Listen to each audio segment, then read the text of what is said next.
punir. Comme punition, il va les envoyer en Babylone pour servir un roi païen appelé Nebuchadnezzar pendant 70 années. Donc ils sont partis là-bas. Et c'est le prophète Jérémie.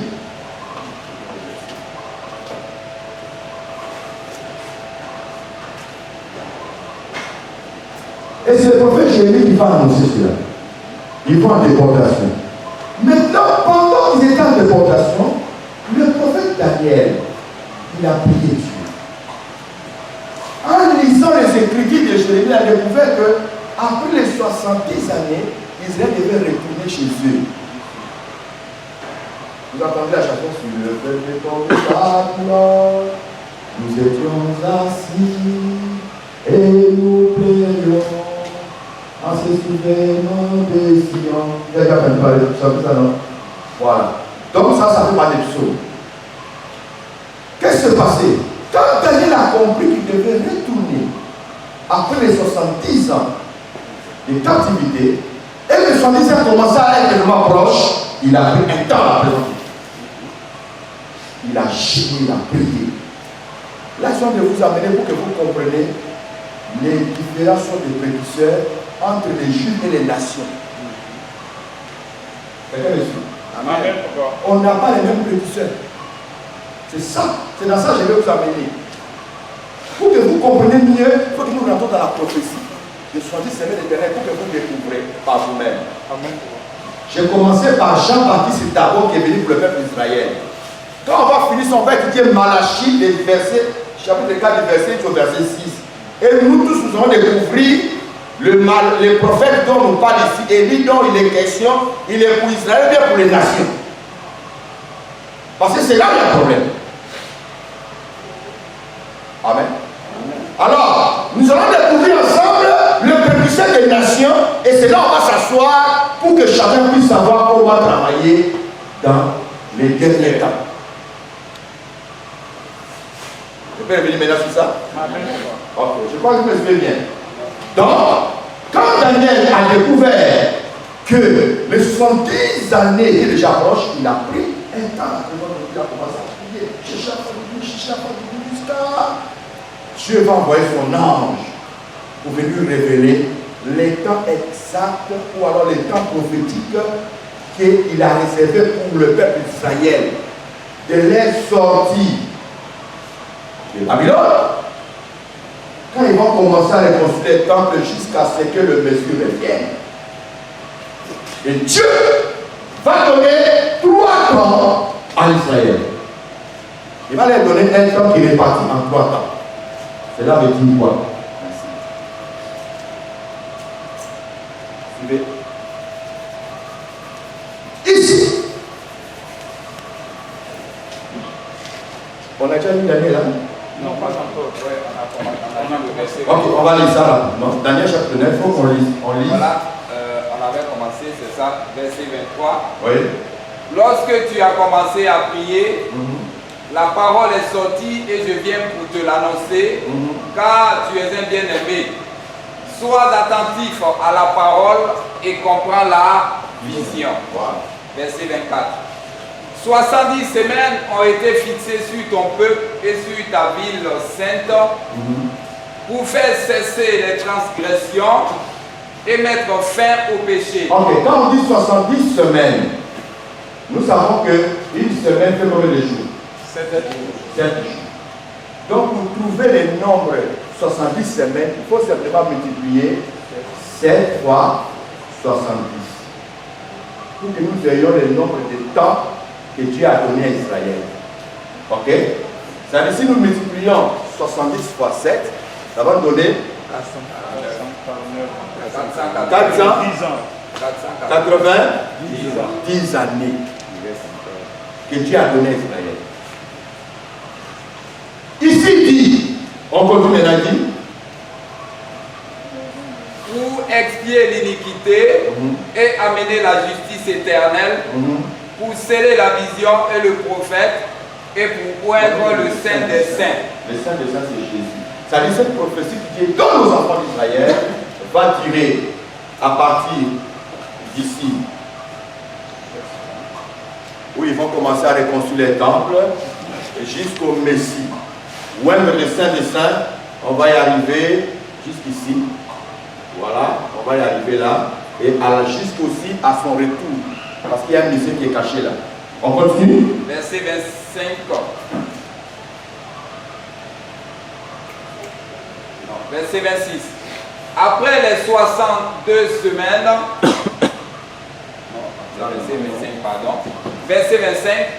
Sache-le donc et comprends. Depuis le moment où la parole a annoncé que Jérusalem sera rebâtie jusqu'à loin, au conducteur, il y a 7 semaines. Il y a 7 semaines.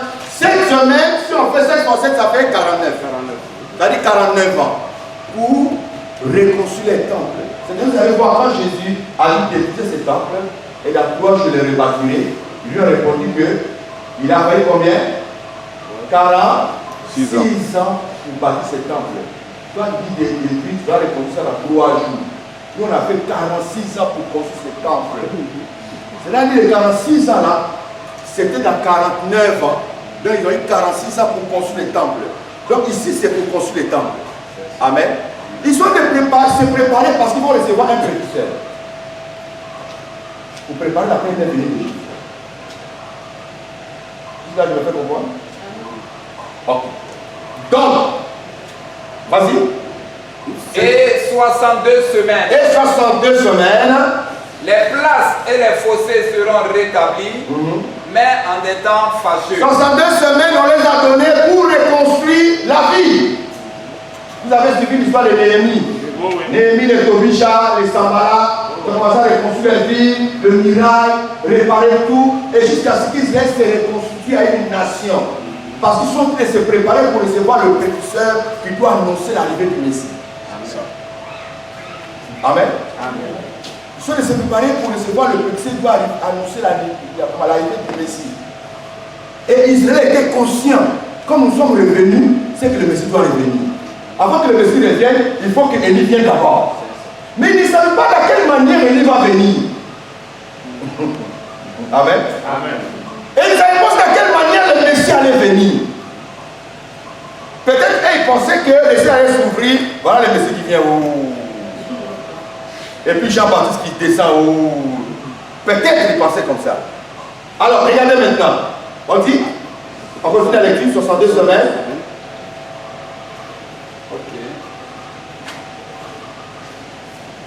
62 semaines, les places et les fossés seront rétablis, mais en des temps fâcheux. Dans l'état fâché, c'est le combat qui a eu lieu entre les Sambarais, les Tobisha, les Ammonites, quand ils construisaient le mirail de Jérusalem. Est-ce que vous comprenez un peu? C'était les temps fâchés dans le combat qu'ils ont rebâti les murailles, les portes de la ville. Mais Dieu a permis que les travaux prennent fin. Donc quand ils ont fini, Israël devait passer maintenant à la repentance de leur péché. C'est comme ça que Dieu va envoyer le premier précurseur à la personne de Jean-Baptiste. Alors là maintenant, ensemble avec vous, nous prenons Malachie chapitre 4. Oui. Non, attends, on va finir. On prend Malachie 4, on va finir avant la lecture. Oui, vas-y. En étant fâché. Voilà. Après les 62 semaines, un coin sera retranché et il n'aura pas de successeur. Après 62 semaines, un coin sera retranché et il n'aura pas de successeur. Le coin qui sera tranché, c'est la mort de Christ. Cela veut dire que Christ meurt après les 62 semaines. Donc si Christ meurt ici, c'est que quelque part ici, il a été baptisé par Jean-Baptiste. Et ici, il a connu la mort. Amen. Amen. Quelqu'un me suit? Amen. Je vais vous amener à comprendre avant que nous rentrions dans l'étude de Malachie. À partir d'ici, déjà, le premier précurseur pour Israël est venu. Ils n'ont pas reconnu, ils l'ont rejeté. Christ meurt à la croix. Quand Christ meurt à la croix ici, les temps changent. Israël a épuisé déjà 69 semaines. 7 plus 62. 69 semaines. Ça fait 69 semaines qu'ils ont épuisé dans 70 semaines. C'est clair? Amen. Oui, ça peut aller. Donc, comme ils ont épuisé les 69 semaines, il leur reste combien de semaines maintenant? Une semaine. Retenez bien. Israël va recevoir leurs prédictions combien de fois? 2 fois. 2 fois. Mais nous les nations, nous allons recevoir notre prédiction combien de fois? 1 fois. C'est à cause de ça, nous sommes des travailleurs pour que nous comprenions bien le message, parce que ça nous concerne, nous les nations. Amen. Parmi les nations, il y a d'autres prophètes, d'autres pasteurs qui se sont proclamés des Élis. C'est un faux problème. C'est une distraction totale. Il y a d'autres personnes qui n'ont même pas la notion de ce qu'on appelle le prédicteur pour l'église des temps des nations. Ils n'ont même pas cette notion-là. Est-ce que vous me suivez? Maintenant, à partir d'ici, Israël a rejeté le Christ. Qu'est-ce que Jésus dit? Quand nous prenons Jean chapitre 1, verset 11 à 12, il dit: Je suis venu chez les siens, mais les siens n'ont pas reçu. J'aimerais que vous reteniez une chose. Que ce soit Jésus, que ce soit Jean-Baptiste, ils n'ont pas été reçus par les Juifs. Ils les ont rejetés. C'est ainsi que quand Jésus enseignait la parole, les pharisiens, les sadducéens sont venus poser la question à Jésus. Le miracle qu'il fait là, ça vient d'où? Il dit: Moi, je vous répondais par une question. Le baptême de Jean-Baptiste, ça venait de qui? Oh! Ils sont restés calmes et disent: Non. Si on dit que ça venait des hommes, les gens vont nous lapider. Parce que tous savent que ce monsieur venait de Dieu. Mais si on dit aussi qu'il venait de Dieu, non, on n'a qu'à lui dire que nous on ne sait pas. Amen. Parce qu'il dit quoi? S'il dit, si nous disons que ça venait de Dieu, il va nous dire: Mais pourquoi vous ne l'avez pas écoutez? Je sais vous amener à comprendre que le premier précurseur qui est venu pour Israël, Élie à question, n'a pas été reçu. C'est la première portion. Est-ce que c'est clair? Amen. Tu comprends, non? C'est la première portion. Comme il reste deuxième portion, c'est pour Israël, ce n'est pas pour nous les nations. Élie n'a jamais été proclamé pour nous les nations. Si quelqu'un te dit qu'Élie est le prophète des nations, c'est un menteur. Il ne sait pas, il ne maîtrise pas les Écritures. Élie n'a jamais été, ne sera jamais notre prophète. Parce que, arrivé ici, le verset 12 de Jean chapitre 1er nous dit: Comme les cieux n'ont pas reçu, mais il dit à tous ceux qui l'ont reçu. Verset 12 dit: Mais à tous ceux qui l'ont reçu et à ceux qui ont cru en son nom, elle a donné le pouvoir de devenir enfants de Dieu, lesquels sont nés, verset 13 maintenant, non du sang, ni de la volonté de la chair, ni de la volonté de l'homme, mais de Dieu. Maintenant, regardez, si on retourne ici, puisqu'Israël, Dieu les a fait la promesse, les précurseurs est venu, il a envoyé le message. Ici, les nations ne sont pas dedans.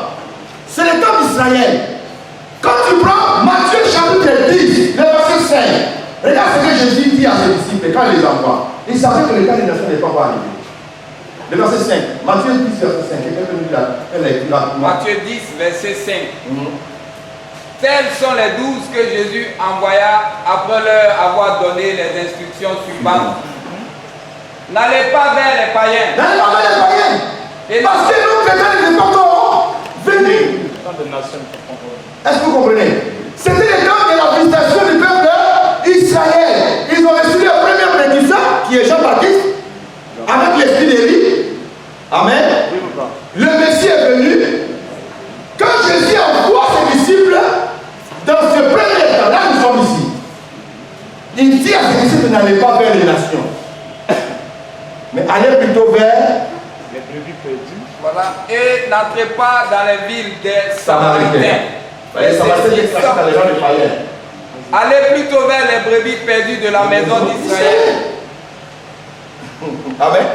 Allez plutôt vers la maison des brebis perdues. Pardon. Allez plutôt vers les brebis de la maison d'Israël. Parce que c'est leur temps. Selon la prophétie de Daniel. C'est le temps d'Israël. Donc, aucun apôtre ne devait traverser les frontières pour aller chez S'il arrive chez la trappe, il est mort. Il a désobéi à la voix du Seigneur. Oui. Parce que le temps des nations n'avait pas encore commencé. Et il devait rester toujours à Jérusalem. Voilà. Parce que c'est le temps. Nous, les nations, on ne connaissait pas encore qui à ce moment-là. Amen. Amen. Maintenant, regarde. Quand Jésus se sent maintenant rejeté par le sien, au verset 12 de Jean chapitre 1, il dit, car à tous ceux qui l'ont reçu, à ceux qui croient en son nom, il est là pour pouvoir devenir quoi? Enfant de Dieu. Voilà la grâce que nous les nations on arrive maintenant. Alléluia. Là je me fais comprendre. Amen. Nous les nations maintenant on reçoit la grâce. Parce que Israël a rejeté leurs précurseurs et leur Messie. Ok? Regardez maintenant. Si on prend Actes des Apôtres, chapitre 1, verset 8. On a tout dit ça. Acte 1, verset 8. Acte 1, 8. Mais vous recevez une puissance, le Saint-Esprit survenant sur vous, et vous serez mes témoins à Jérusalem, dans toute la Judée, dans la Samarie, aux extrémités de la terre. Or, dans Matthieu 10, verset 5, Samarie n'était pas dedans. Le monde entier n'était pas dedans. Mais là maintenant, quand il a fini sa mission, il a senti rejeté, il annonce maintenant à ses disciples, vous allez recevoir une puissance, le Saint-Esprit venant sur vous, vous serez mes témoins. Judée, il a cité Samarie. Il a dit maintenant jusqu'aux extrémités de la terre. Amen. Donc les nations sont rentrées dedans. Oh, il reste combien de temps pour Israël? Il reste une semaine. Une semaine. Ils n'ont pas encore touché jusqu'aujourd'hui. C'est donc quand tu vas dans certains cyber, tu vas dans les cyber, tu fais les temps, tu fais par exemple 3 heures. Dans 3 heures, tu as étudié 2 heures. Il te reste 1 heure. Je dis, bon, 1 heure à 5 minutes déjà prochainement. Et puis c'est pour toi. Voilà. La même chose, Israël a déjà épuisé combien? Si on prend ça, les deux, ça fait 69 semaines. Donc quand ils ont fini, Dieu maintenant tous les regards vers nous les nations. L'apôtre Paul nous révèle dans Romains chapitre 11, lis le verset 25, 26, vois. Romains 11. Romains 11, 25. Car je ne veux pas, frère, que vous ignoriez ce mystère. L'apôtre Paul, c'est l'apôtre de nous les nations. Il vient vers nous les nations pour nous éclairer ce qui s'est passé là. Il dit quoi? Car je ne veux pas, frère, que vous ignoriez ce mystère, afin que vous ne vous regardiez point comme sages. C'est qu'une partie d'Israël est tombée dans l'avilissement jusqu'à ce que la totalité des païens soit entrée. Amen. C'est Dieu lui-même qui a endurci le peuple d'Israël pour ne pas recevoir les précurseurs, les messies, pour que toi et moi nous soyons sauvés. Amen. Parce que Jésus n'allait pas regarder chez les nations. Nous sommes les types de Léa. Parce que Jacob a travaillé pendant 14 ans pour une seule femme. Il a travaillé 7 ans pour récupérer Rachel. La nuit, on lui donne la femme, il se réveille le matin et regarde, ce n'est pas Rachel. C'est Léa. Il dit, tu es venu voir dans ma chambre. Oh non, papa m'a envoyé ce truc. Non, il s'en va son oncle là-bas, il dit, mais c'est quoi? Pourquoi tu m'as fait ça? Il dit, ah chef, ici c'est la coutume. On ne prend pas la cadette, il faut prendre d'abord le nez. Il y a encore. Mais quand on va dire ça, ah, maintenant je te dis, si tu fais encore Rachel, il faut travailler encore 7 ans. Donc on a travaillé 14 ans pour Rachel. Léa a travaillé pour Léa pour les voir. Zéro. Donc Léa est devenue la femme de Jacob à la grâce. À la grâce. Est-ce que vous comprenez?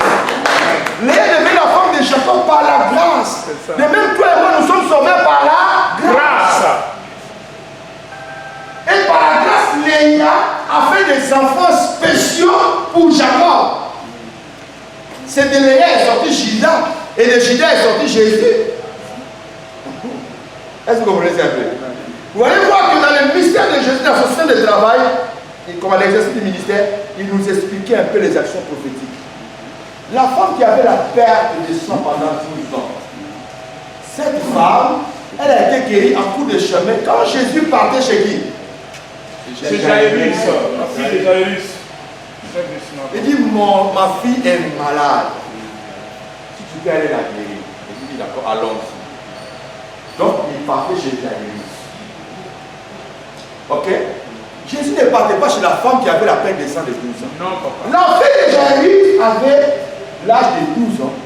La femme qui était malade, elle était malade pendant aussi 12 ans. Or, le chiffre 12, le chiffre d'administration de Dieu. Mystère. Nous avons profondément les apôtres. Les 12 apôtres. Amen. Les nations, les 12 apôtres. Et aussi les 12 patriarches. Donc la fille de Jairus représente Israël. Mais la femme qui avait la paix de sang pendant 12 ans, elle a obtenu la grâce. En voyant Jésus passer par là, elle est venue toucher le vêtement de Jésus. Elle a été guérie. Et Jésus s'arrêta. Il a commencé à s'occuper de cette femme. Pendant ce temps, la fille de Jairus faisait quoi? Mourait. Amen. Amen. Alors suivez maintenant. Donc à partir d'ici déjà, qu'est-ce qui se passe? Dieu maintenant vient vers les nations. Il a donné tout à Israël. En pensant toujours qu'Israël reste combien? Une semaine. Maintenant, à partir d'ici, Dieu change le système de fonctionnement du sacerdoce. La façon dont le ministère doit fonctionner a changé. Nous les nations, nous ne fonctionnons pas comme Israël. Nous ne sommes pas le peuple juif. Non. Ah, je me fais comprendre. Amen. Le peuple juif a pour fondement la loi et les prophètes. Jésus a dit la loi et les prophètes ont suivi jusqu'à Jean. Je ne suis pas venu abolir la loi et les prophètes, mais je suis venu là accomplir. C'est clair? Amen. Maintenant, regardez. À partir d'ici, maintenant, on nous révèle ce qui doit se passer, nous, à notre temps. Nous n'attendons pas une Élie. La promesse d'Élie reste toujours valable pour Israël. Parce que il y a deuxième portion qui reste. Croyez-moi, jusqu'à l'heure où nous parlons, quand ils vont à Israël, ils attendent Élie et le Messie. Vous êtes au courant. Ils sont en train de construire un troisième temple pour accueillir le Messie. Pour eux, Jean-Baptiste est venu là, ce n'est pas lui le précurseur. Jésus qui est venu là, ce n'est pas lui le Messie. Donc ils attendent jusqu'à l'heure où nous parlons, Élie et le Messie.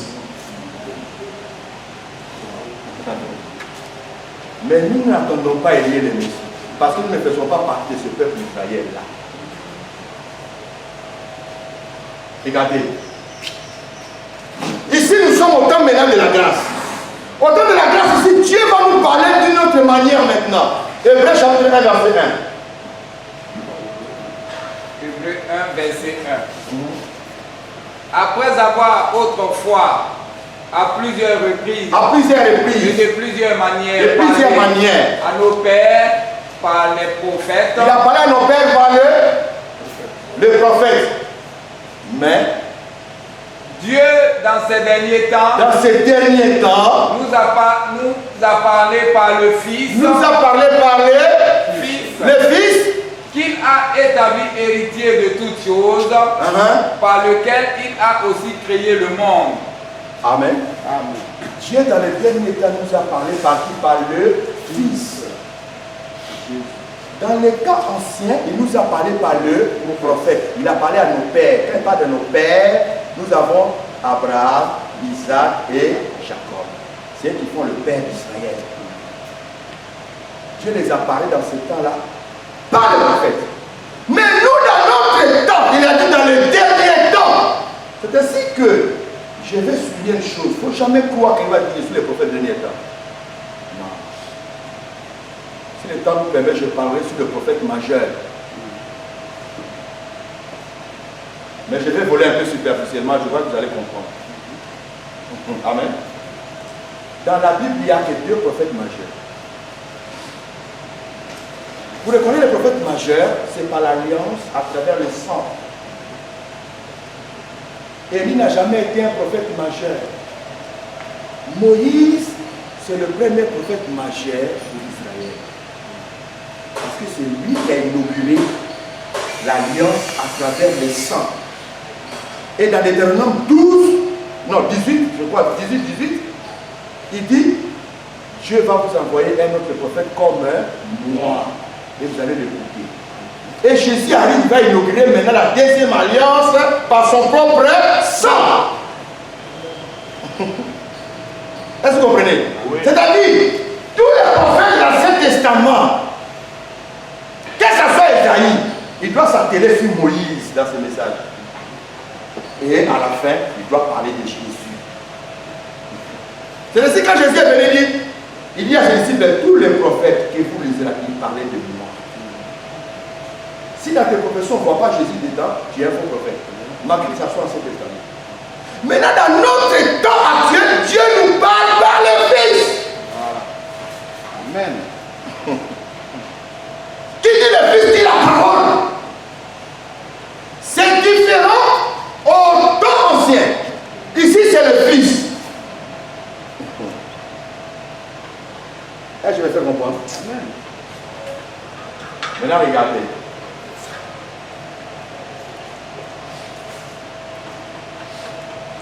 Nous lisons Romains chapitre 1. Romains 1. Non, Romains 1, 11.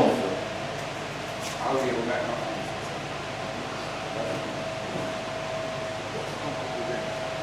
1. Romains 1, verset 11. Oui, c'est ça.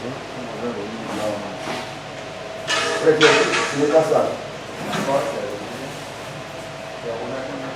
Premier verset. Non, lis Actes des Apôtres, chapitre 10. Oui, ce n'est pas écrit là-bas. C'est écrit. Actes 10, 43. Voilà, rapidement. Actes 10, verset 43.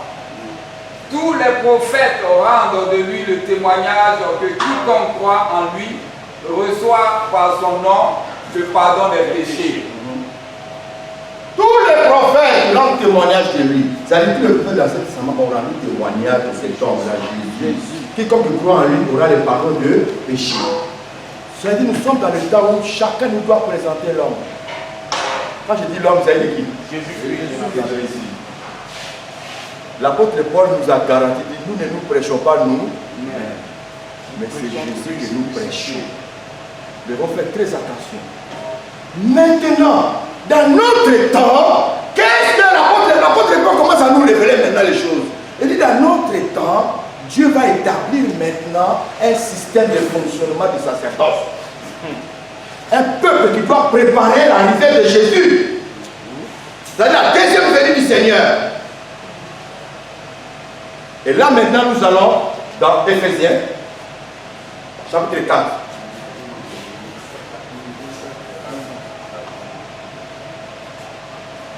Il faut commencer avec le verset 14. Non, 14 ça c'est la fin. Il faut avec le verset 16.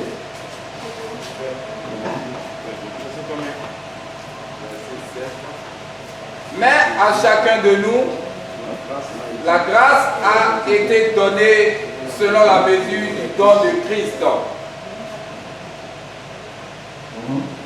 C'est pourquoi il est dit, étant monté en haut, il a amené des captifs et il a fait des dons aux hommes. Or, que signifie il est monté, sinon qu'il est aussi descendu dans les régions inférieures de la terre? Celui qui est descendu, c'est le même qui est monté au-dessus de tous les cieux, afin de remplir toutes choses. Verset 11. Et il a donné les uns comme apôtres, les autres comme prophètes, les autres comme évangélistes, les autres comme pasteurs et docteurs, pour le perfectionnement des saints, en vue de l'œuvre du ministère et de l'édification du corps de Christ. Voilà les choses changent maintenant. Maintenant, pour l'église des nations, il n'y a pas l'affaire de prophète Élie là-bas. pour préparer l'église, l'épouse de Christ. L'apôtre Paul va nous éclairer. Il dit Dieu va d'abord établir premièrement les apôtres. Après les apôtres viennent les prophètes. Après les prophètes viennent les évangélistes. Après les évangélistes viennent les pasteurs. Après les pasteurs viennent les docteurs. Maintenant, elle dit, il les a établis pour amener l'église à la perfection. On n'a qu'à expliquer ça encore autrement. Comment? Quand on dit qu'il faut parfaire quelqu'un, ça veut dire le rendre juste, meilleur, correct.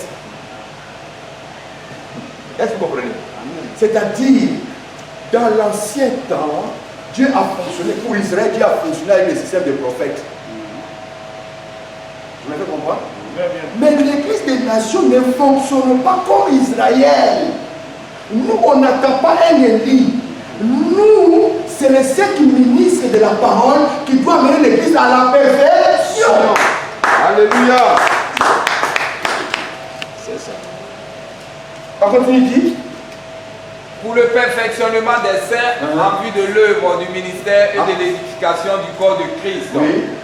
Jusqu'à ce que nous soyons tous parvenus. Quand on dit jusqu'à ce que, cela veut dire que c'est un temps qui est limité. Jusqu'à ce que nous tous, c'est-à-dire le corps de Christ, soyons tous parvenus à l'unicité de la foi, et de la connaissance du Fils de Dieu, à l'état d'homme fait, à la mesure de la stature parfaite du Christ. Amen. Afin que nous ne soyons plus des enfants. Cela veut dire quoi? Jésus a laissé son église entre le maître et le ministre. Et les témoins l'épouse. C'est comme nos parents au village. Au village, des fois, on marie un enfant, il n'a pas bébé.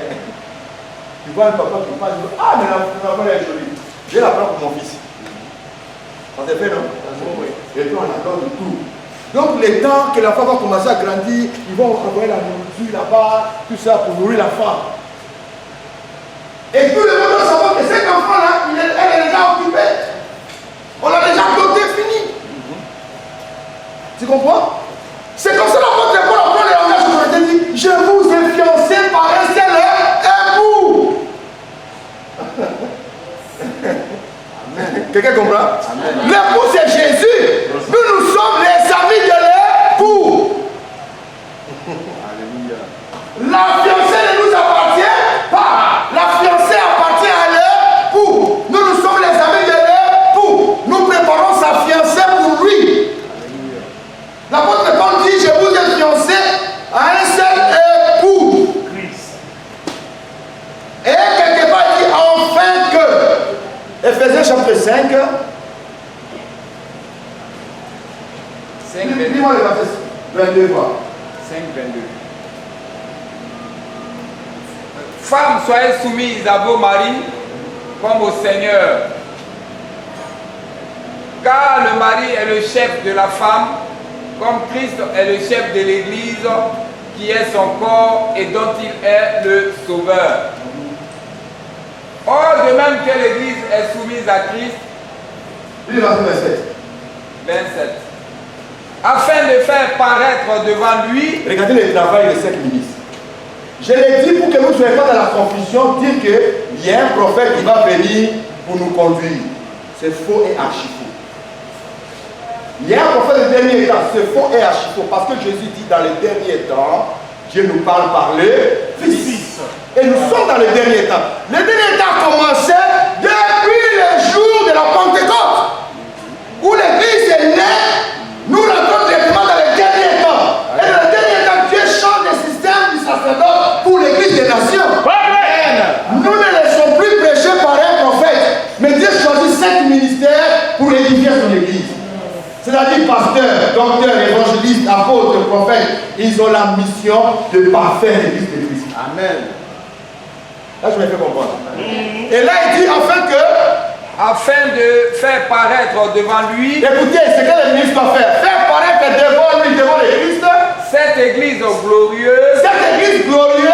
Sans tache. Ni ride. Ni rien de semblable.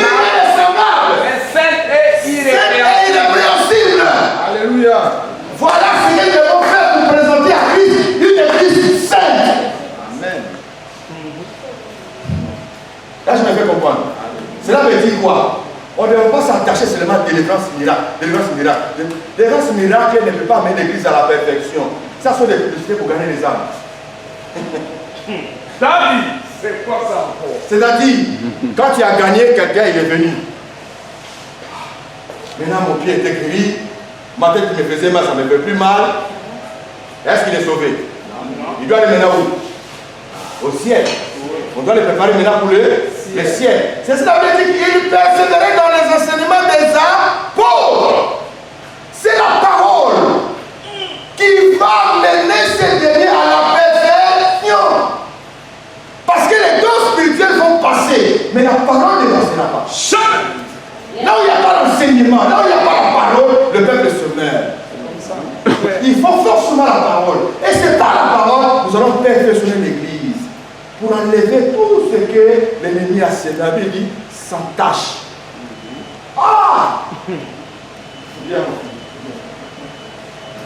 Je donne l'exemple, voilà. L'église du Seigneur. Hein? On met dans l'église du Seigneur pour la parfaire. Maintenant, on me dit qu'elle doit être ça, sans tâche. Ni ride. Ride, c'est la vieillesse.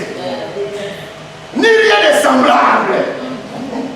C'est-à-dire des enseignements qui n'ont rien à voir avec la parole de Dieu. On ne peut pas trouver ça dans l'église.